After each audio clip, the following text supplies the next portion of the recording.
దేవుని నామానికి స్తోత్రాలు. ప్రభునందు ప్రియా దేవుని బిడ్డలారా, మరొక పర్యాయము దేవుని యొక్క వాక్యాన్ని మనము ధ్యానం చేసుకుందాం. చిన్న ప్రార్థన చేసుకుందాం.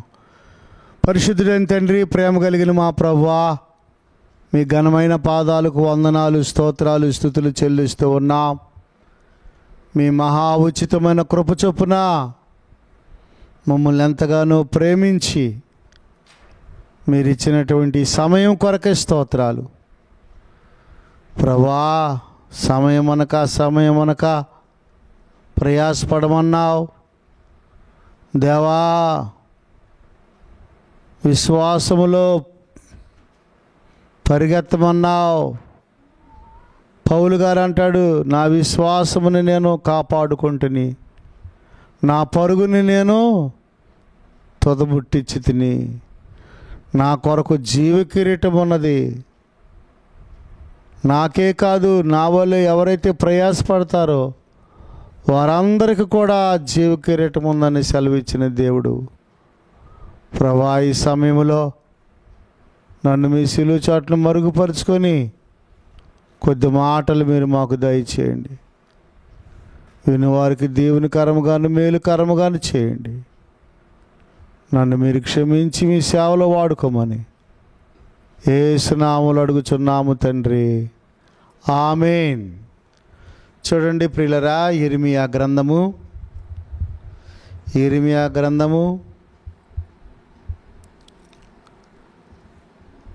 9వ అధ్యాయము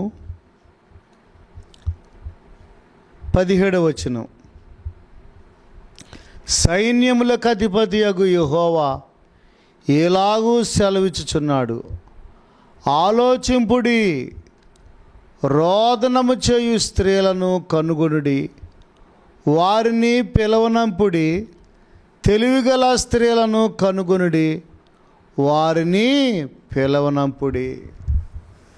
ఏమంటున్నాడండి దేవుడు అయిన యెహోవా?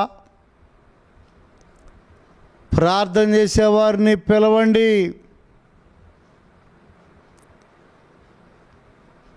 ఇది ప్రార్థన చేసే సమయము లేదు.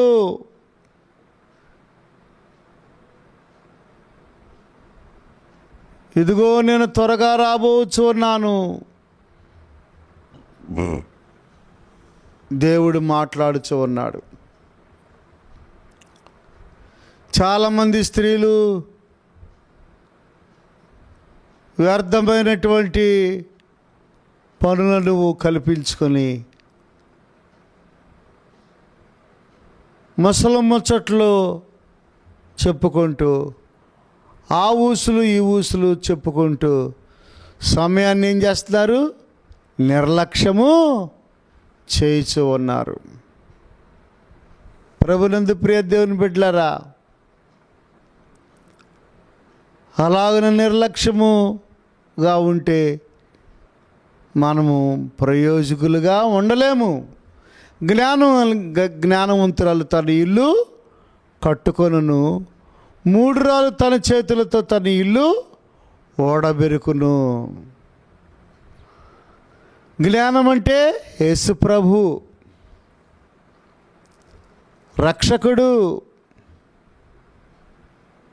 దేవుడు. ప్రభునందు ప్రియ దేవుని పిల్లరా, దేవునిని మనము కలిగి ఉన్నప్పుడు జ్ఞానం వచ్చుద్ది. దేవుని ఆత్మ మనము కలిగి నడుచుకున్నప్పుడు మనకు తెలివితేటలు వస్తాయి. నా ఆత్మ లేనివాడు నావాడు కాదు. అందువల్ల సంఘములో ప్రార్థన చేసేవారు కావాలి, దేవుని ఆత్మచేత నడిపించబడేవారు కావాలి, రాత్రనక పగలనక ప్రార్థన చేసేవారు కావాలి, కుటుంబాల కొరకు ప్రార్థన చేసేవారు కావాలి, సహవాసం కొరకు, సంఘం కొరకు ప్రార్థన చేసేవారు కావాలి. నిజముగా ప్రార్థన చేసేవారు, నిజముగా భక్తి చేసేవారు, నిజముగా ప్రయాసపడేవారు, నిజముగా కన్నీరు గార్చేవారు సంఘమునకు ఎంతో అవసరము, దేశమునకు ఎంతో అవసరము, సహవాసానికి ఎంతో అవసరము. చాలామంది స్త్రీలు ఇంటింటికి తిరుగుచు అక్కడ ఊసులు ఇక్కడ చెప్పుచు, ఇక్కడ ఊసులు అక్కడ చెప్పుచు, కొండెగాండ్రు కొండెగత్తెలు అని ఉంది బైబిల్లో, పోట్లాటలు పెట్టుచు పోట్లాడుచు సమయాన్ని అంతా వ్యర్థం చేస్తూ ఉన్నారని తిమోతికి రాసిన పత్రికలో మనం చూస్తున్నాం. వదరబోతులని ఉంది. కనుక అలాంటి స్త్రీలు కాదు కావలసింది, పాడు చేసే స్త్రీలు కాదు, చెడగొట్టే స్త్రీలు. ఏమండి, ఎస్తేరు గ్రంథములో వస్తీ ఉంది. వస్తీ ఒక రాణి, కానీ ఎలాంటి స్త్రీ? ప్రభునందు ప్రియ దేవుని పిల్లరా, ఎలాంటి స్త్రీ ఆమె? ఆమె గర్విష్ఠురాలు. రాజుగారు మాటను ఏం చేసింది? ధిక్కరించింది. రాజుగారు మాటను ఏం చేసింది? ధిక్కరించింది.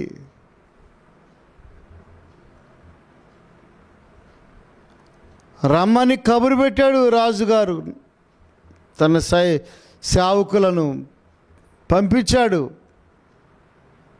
రాజుగారికి ఎదురు చెప్పవచ్చునా? మన రాజు ఎవరు? యేసుప్రభు కదా. యేసుప్రభు మాటకి మనము లోబడాలి కదా. నీ అంతరంగంలో ఎవరు నీకు రాజుగా ఉన్నారు? దేవుడు రాజుగా ఉంటే నీవు అంతరంగంలో, బాహ్యంగా అంతరంగంలో దేవునిని కలిగి ఉంటావు, దేవునిని చూపిస్తావు. నీ మాటల్లో, నీ నడవడికలో, నీ చూపులో, నీ ప్రవర్తనలో దయ, ప్రేమ, జాలి, కరుణ, తగ్గింపు, విరిగి నలిగిన హృదయము, విశ్వాసము, నిరీక్షణ, కన్నీటి ప్రార్థన ఉంటుంది కదా. ప్రభునందు ప్రియ దేవుని బిడ్డలారా, కానీ వస్తే నేను రానని చెప్పండి అని చెప్పింది. రాజుగారి సేవకులను పంపిస్తే నేను రాను.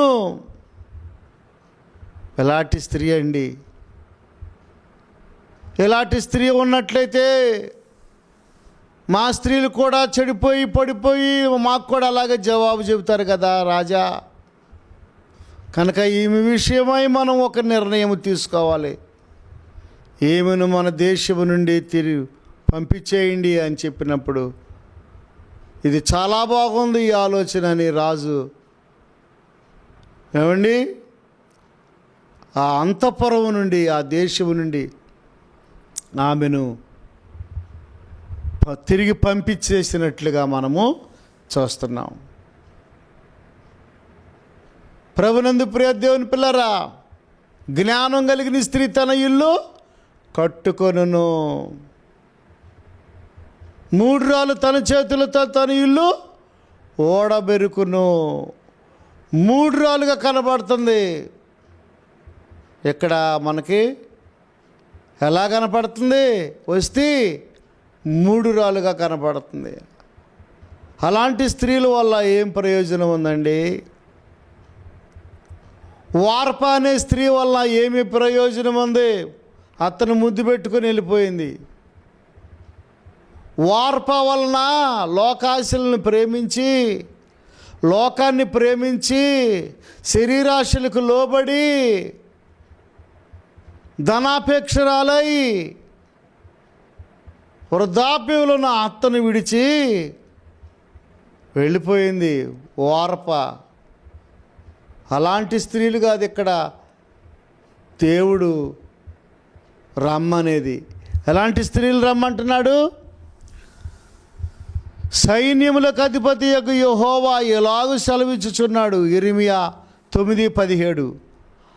ఆలోచింపుడి, ఆలోచన చేయండి. నీ కుటుంబంలో ప్రార్థనాత్మ ఉందా? నీ బిడ్డల విషయంలో ప్రార్థన, నీ భర్త విషయంలో, నీ జీవితంలో ప్రార్థనాత్మ ఉందా? ఆలోచించుకో. నీ గృహంలో ఎలాంటి సన్నివేశాలు జరుగుతున్నాయి? నీ కుటుంబాన్ని రక్షించుకోగలుగుతున్నావా? ఓ సహోదరుడా, ఓ సహోదరి, ఆలోచింపుడి. రోదన చేయు స్త్రీలను కనుగొనుడి, వారిని పిలవనప్పుడి. తెలివిగల స్త్రీలను కనుగొనుడి, వారిని పిలవనప్పుడు. ఎందుకంటే ప్రార్థన చేస్తే కీడు తొలగిపోద్దని ఇర్మియా భక్తుడి యొక్క ఆలోచన, ఇర్మియా భక్తుడి యొక్క ప్రేరేపణ. బబులోను దేశం వస్తుంది, చిన్నలేమి పెద్దలేమి అందరిని కూడా వారు దోచుకొని వెళ్ళిపోతారు. చాలామందిని చంపేస్తారు. ఇర్మియా ప్రవచిస్తున్నాడు, కీడు రాబోతుంది, మరణము కిటికీలెక్కి తొంగి చూస్తుంది. దేవుని మాటకు లోబడండి. ఇప్పటికైనా రోదన చేయండి, కన్నీళ్లు విడవండి.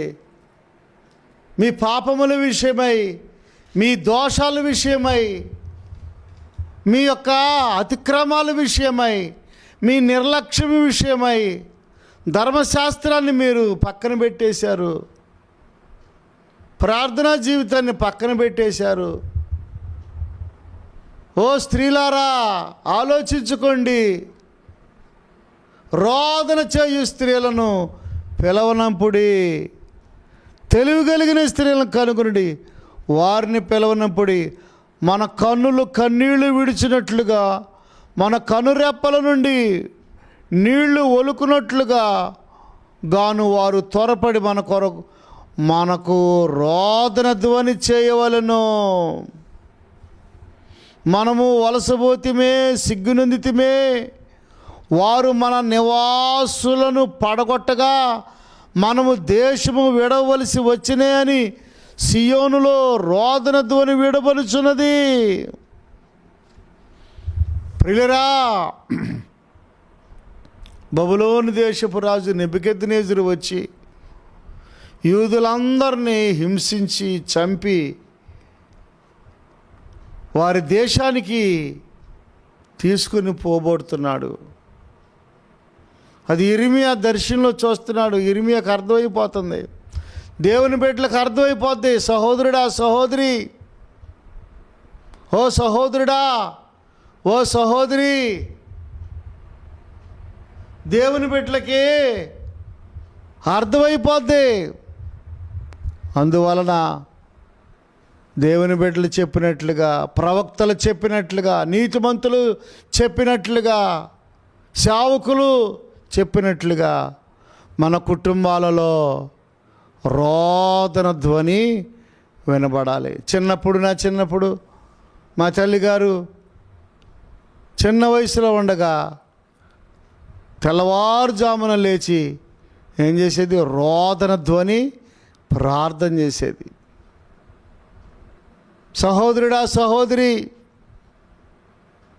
నీవు తెల్లవారుజామున లేచి నీళ్లు కొమ్మరించినట్లుగా నీ హృదయమును కొమ్మరిస్తూ ఉన్నావా? ప్రార్థన చేస్తూ ఉన్నావా? బైబిల్ చదువుతూ ఉన్నావా? వాక్యానుసారంగా నడుస్తూ ఉన్నావా? ఇవి రోదన చేసే దినాలు. యుద్ధాలు జరుగుతున్నాయి. ఇశ్రాయేల్ దేశము, ఇరాన్ దేశము, భీకర యుద్ధాలు. మనుషులు చనిపోతూ ఉన్నారు. మనుషులు భయంకరంగా మరణిస్తూ ఉన్నారు.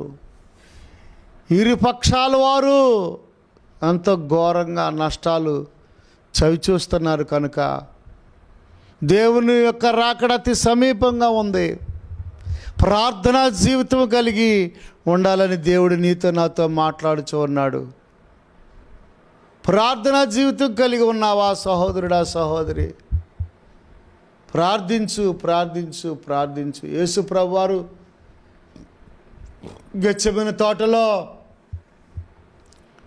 ఆయన రోదన చేస్తూ అంగలార్చి ప్రార్థన చేస్తున్నప్పుడు ఆయన చెమట రక్త బిందువుగా మారి నేల మీద పడినట్లుగా మనం చూస్తున్నాం. ఎంత వేదనతో ప్రార్థన చేశాడు, ఎంత దుఃఖముతో ప్రార్థన చేశాడు, ఎంత కన్నీరు కార్చాడు.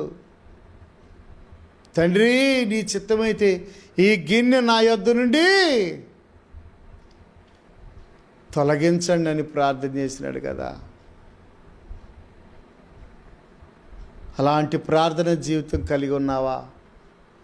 కార్యాలు ఎలా జరుగుతాయి, అద్భుతాలు ఎలా జరుగుతాయి, మహత్కార్యాలు ఎలా జరుగుతాయి, సూచక క్రియలు ఎలా జరుగుతాయి, స్వస్థతలు ఎలా జరుగుతాయి?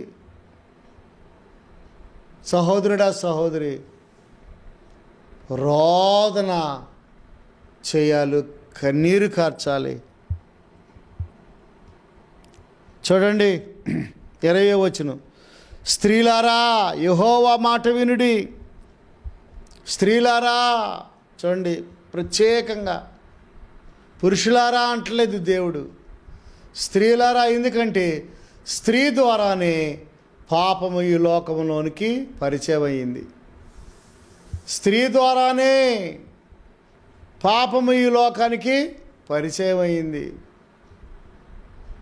సాతానుడు ఆవ దగ్గరికి వెళ్ళి, ఏమండి, చెడు విత్తనాన్ని విత్తినాడు.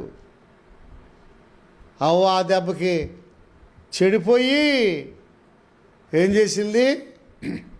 తినకూడని పండు తిని తన భర్తకు ఇచ్చింది. గమనించండి, స్త్రీ ద్వారా పాపము ఈ లోకానికి వచ్చింది. అట్లాగే స్త్రీలతో చెబుతున్నాడు దేవుడు, స్త్రీలారా యెహోవా మాట వినుడి, మీరు చెవియొగ్గి ఆయన నోటి మాట ఆలకించుడి, మీ కుమార్తెలకు రోదనము చేయు నేర్పుడి, ఒకరికొకరు అంగలార్పు విద్య నేర్పుడి. ఏ విద్య? చాలామంది గొప్ప గొప్ప విద్యలను అభ్యసిస్తూ ఉన్నారు. మంచిదే, కాదనడం లేదు. బాగా చదువుకోవాలి, మంచి ఉద్యోగం చేసుకోవాలి, దేవుని రాజ్యానికి ఉపయోగపడాలి, ప్రయోజకులు అవ్వాలి, కాదనడం లేదు. జాబ్ తప్పనడం లేదు, చదువు తప్పనడం లేదు. వాటితో పాటు రోదన అనే విద్యను కూడా మన బిడ్డలకు మనము నేర్పించవలసిన వారమై ఉన్నాం. మీ కుమార్తెలకు రోదనము చేయు నేర్పుడి, మీ కుమారులకు రోదన ధ్వని చేయడము నేర్పుడి, ఒకరికొకరు అంగలార్పు విద్య నేర్చుకొనిడి. మనం నేర్చుకోవాలి, మన బిడ్డలకు నేర్పించాలి. తల్లులుగా మనం నేర్చుకోవాలి, తండ్రులుగా మనం నేర్చుకోవాలి, మన పిల్లలకు భక్తిని నేర్పించాలి. మనం నేర్చుకోకుండా, మనము లోబడకుండా, మనము మార్పు చెందకుండా మన పిల్లలు బాగుపడాలని మనము కోరుకోవటం అది ఎంతో అవివేకము. సహోదరుడా, సహోదరి, మారు మనసు పొందినావా? రక్షణ పొందినావా? బాప్తిసం తీసుకున్నావా? దేవుని ఆజ్ఞలను పాటిస్తున్నావా? నువ్వు పాటించాలి. నీ పిల్లలకు కూడా నీవు. చాలామంది పిల్లలు పాడవటానికి కారణం ఏంటి? చాలామంది పిల్లలు పైకి రాకపోవటానికి కారణం ఏంటి? చాలామంది పిల్లలు చెడిపోవటానికి కారణం ఏంటి? వారి తల్లిదండ్రుల పాపము ఎన్ని తరాల వరకు ఉంటుందంట? 3-4 తరాల వరకు వారి దోషము వారి పిల్లల మీద ఉంటుందని దేవుని యొక్క వాక్యము నిర్గమకాండంలో మనం చూస్తున్నాం. 20వ అధ్యాయంలో తండ్రుల దోషము బిడ్డల మీద పడుద్దని. అదే భక్తి అయితే, అదే నీతి అయితే, దేవుని నీతి అయితే 1000 తరాల వరకు ఆశీర్వాదం ఉంటుందని దేవుడు సెలవిస్తూ ఉన్నాడు. తల్లిదండ్రుల యొక్క మంచితనము, తల్లిదండ్రుల యొక్క భక్తి వారి బిడ్డలకు 1000 తరాల వరకు ఎంత ఆశీర్వాదం. ఓ తండ్రిగా, ఓ తల్లిగా, ఓ సహోదరుడా, నీవు ఈ వాక్యం వినిచి ఉన్నావు. నువ్వు త్రాగుబోతుగా ఉంటున్నావా? నువ్వు జోదగాడిగా ఉంటున్నావా? నువ్వు ఇష్టానుసారంగా జీవించే వ్యక్తిగా ఉంటున్నావా? ఓ తల్లి, నీ పాపము నిన్ను పట్టుకుంటుందని దేవుని యొక్క వాక్యం సెలవిస్తూ ఉంది. నీ పాపము ఏం చేస్తుంది? నిన్ను పట్టుకుంటుంది. నీకు తెలిసినా నీ పాపము నిన్ను పట్టుకుంటుంది. అందుకే పాపాత్మురాలనే స్త్రీ కన్నీటితో రోదనతో యేసు ప్రభు వారి యొక్క పాదాలు కడుగుచూ ఉన్నట్లుగా చూస్తున్నాం. తల వెంట్రుకలతో తుడుస్తుంది, రోదన చేస్తుంది. అయ్యా నన్ను రాళ్లతో, అయ్యా నన్ను కొట్టి ఇబ్బందుల పాలు చేయాలంటున్నారు. అయ్యా పాపాత్మురాలనే స్త్రీ. ఏమండి, మగ్దలేని మరియా ఎంత రోదన చేశారు వీళ్ళు. తల వెంట్రుకలతో యేసుప్రభు వారి యొక్క పాదాలు తొడవలేదా? ఏమండి, ఎస్తేరు ఎంత ప్రార్థన చేసింది. 3 రోజులు ఉపవాసం ఉండి తన జనాంగం కొరకు ప్రార్థన చేయలేదా? యూదులందరిని రక్షించుకోలేదా? రూతు ఏం చేసింది? అత్తకు లోబడి కుటుంబాన్ని కట్టుకోలేదా? దేవుని కొరకు ఎంత ప్రయాసపడతావో ఏమాత్రం వ్యర్థం కాదు. దేవుని కొరకు ఎంతగా నీవు విరిగి నలిగిన హృదయం కలిగి ఉంటావో అంత దీవించబడతావు సహోదరుడా, సహోదరి. దేవునికి లోబడు, భక్తి చేయటం నేర్చుకో, కుటుంబాన్ని కట్టుకో, భర్తను రక్షించుకో, బిడ్డలను రక్షించుకో. ధన్యురాలు అంటారు నిన్ను. జ్ఞానవంతురాలు తన ఇల్లు కట్టుకొనును. ప్రియులరా, గుణవతి అయిన భార్య దొరుకుట అరుదు. అది ముత్యముల కంటే అమూల్యమైనది. ఆమె వ్యాపారం చేస్తుందంట. తన యొక్క దగ్గరున్నటువంటి పనికత్తులకు సహాయం చేస్తుందంట. తన భర్తకు కిరీటంగా ఉంటుందంట. ఏమండి, తన ప్రజలు, ఆ ఊరి ప్రజలు ఆమెను ఎంతో మెచ్చుకుంటారంట. ఏమండి, 31వ అధ్యాయం అనుకుంటా సామెతలు ఏమనుంది? సామెతల గ్రంథంలో చూడండి, జ్ఞానం కలిగిన స్త్రీ గురించి రాశాడు సొలొమోను.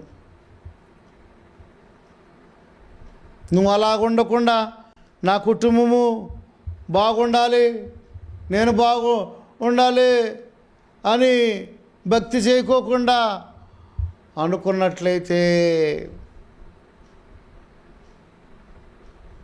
అది అంతవరకు కరెక్ట్ అవుద్ది.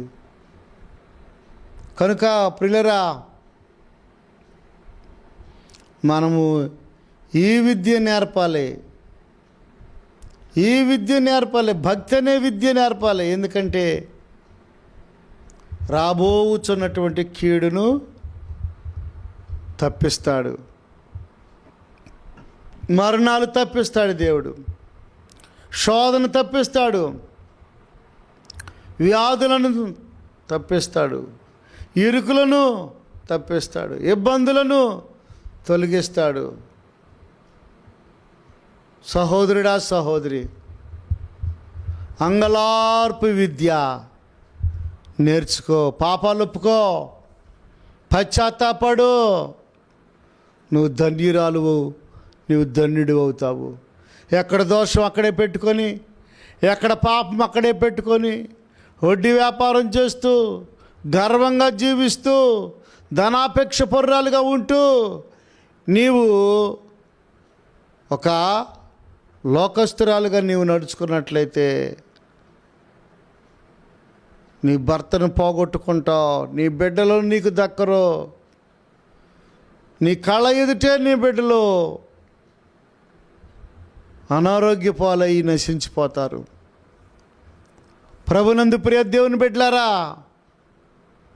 రోదన చేయు స్త్రీలను పిలవనంపించండి. మీ కుమార్తెలకు రోదనము చేయు నేర్పుడి, ఒకరికొకరు అంగలార్పు విద్య నేర్పుడి. వీధులలో పసిపిల్లలు లేకుండాను, రాజమార్గములలో యవనులు లేకుండాను వారిని నాశనం చేయుటకై మరణము మన కిటికీలను ఎక్కుచున్నది, మన నగర్లలో ప్రవేశించుచున్నది. చూసారా? ప్రభునందు ప్రియ దేవుని బిడ్డలారా, మరణము ఏం చేస్తుందంట? మన కిటికీలను ఎక్కుచున్నది, మన నగర్లలో ప్రవేశించుచున్నది. మన యొక్క ఇళ్లలోకి, మన పట్టణాలలోకి, మన దేశాలలోకి మరణము కిటికీలు ఎక్కుచున్నది. ఏ రూపంలో అపవాది దాడి చేస్తాడో తెలియదు. జమ్మూ కాశ్మీర్లో ఏమండి, అక్కడ కొన్ని కుటుంబాలు సంతోషంగా మరి ప్రకృతిని ఆస్వాదించి పిల్లలతో సరదాగా గడిపొద్దామని వెళ్ళారు. ఏమండి, అంతలోనే ఉగ్రవాదులు ఏం చేశారు? విచక్షణారహితముగా కాల్పులు జరిపి దాదాపు ఎంతోమందిని పొట్టను పెట్టుకున్నారు. అసలు ఎలా చంపాలనిపించుద్దండి దెయ్యాలు బట్టి కాకపోతే? ఏమండి, చంపే అధికారం నీకెవడిచ్చాడు? దేవుడు అక్కడే.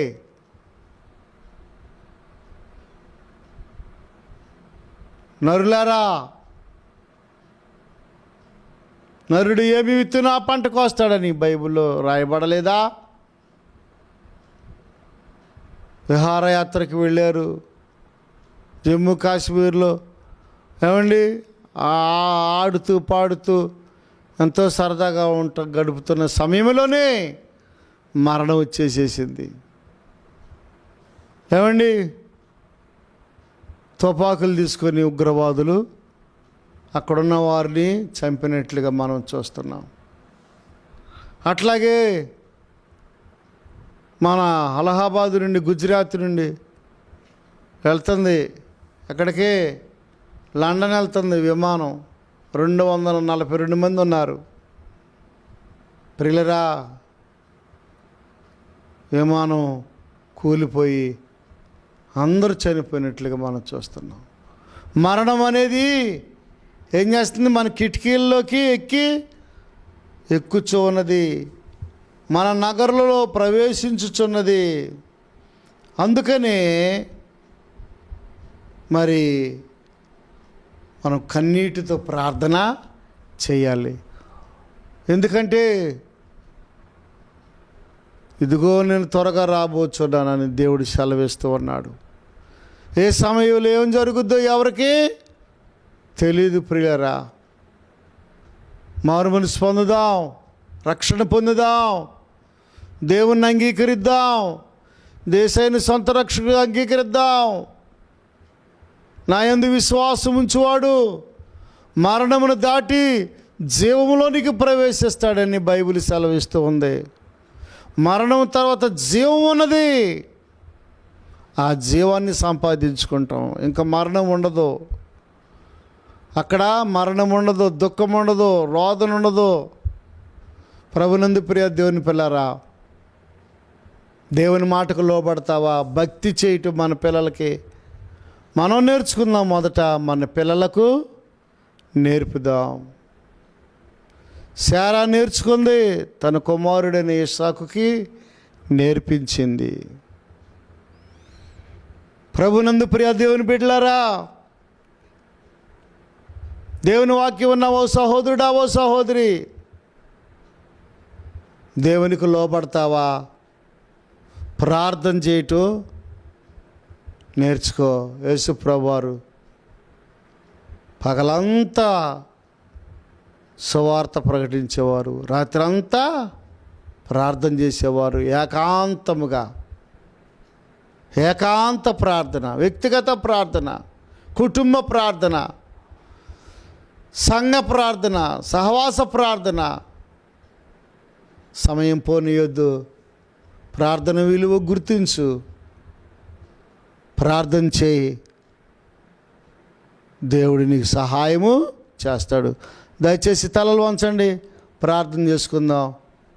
దేవుడి కొద్ది మాటలు దీవించును గాక. ప్రార్థన చేసుకుందాం. ప్రియులరా,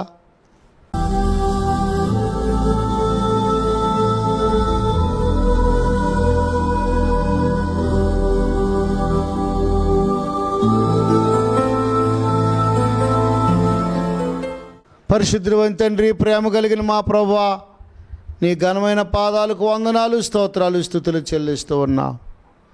దేవా, మమ్మల్ని ఎంతో ప్రేమించి అయా ప్రార్థనా విలువను మాకు తెలియజేసినారు. మేము ఎక్కడ నిర్లక్ష్యంగా ఉండక, నేనెక్కడ నిర్లక్ష్యంగా ఉండక అయా నీ సన్నిధిలో పెనుగులాడి ప్రార్థన చేసుకుని ఆ భాగ్యము మాకు దయచేయి. మమ్మల్ని ముట్టండి, స్వస్థపరచండి. ఇదిగో వినుచున్నటువంటి బిడ్డలకు ప్రభువా, దీవెనకరముగాను ఆశీర్వాదకరముగాను ఉండడానికి సహాయం ఇచ్చేయండి. సేవను మీరే కట్టి ఫలింపచేయండి. ఈ పరిచర్య ద్వారా ఎంతమంది అయితే వాక్యం వినుచు ఉన్నారో అయా వారందరూ మేలు పొందుకోవడానికి సహాయం చేయి. ప్రార్థనాత్మ విను వారందరి మీదకి ప్రార్థనాత్మ దయచేయమని, ఈ సేవను మీరు కట్టి ఫలింపచేయమని యేసు నామములో అడుగుచున్నాము తండ్రి. ఆమేన్. తండ్రి ప్రేమ, కుమారుని కృప, పరిశుద్ధాత్మ యొక్క అన్యోన్య సహవాసం, ఆనందము కూడి ఉన్న మనకు సకల పరిశుద్ధులకు సదాకాలము తోడేయుడును గాక. ఆమేన్. God bless you. దేవుడు మిమ్మల్ని, మీ కుటుంబాన్ని దీవించును గాక.